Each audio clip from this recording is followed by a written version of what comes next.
Back in the mid-1990s, studies were published on the use of the herb St. John's wort as an alternative for prescription antidepressant medications. The botanical name for St. John's wort is Hypericum Perforatum.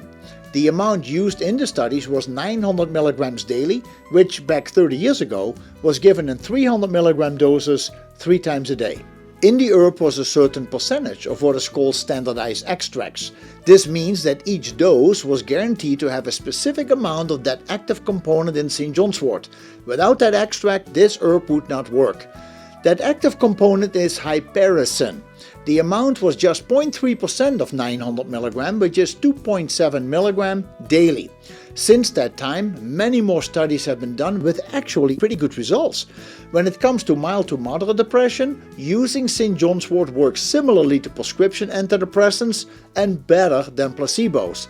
This is and has been very promising news for people who suffer with mental health issues such as anxiety and depression. Those who have been put on antidepressants have often seen a gradual decline in their quality of life, and many young people, especially 18 to 24, have expressed to feel suicidal thoughts ever since being put on these prescriptions.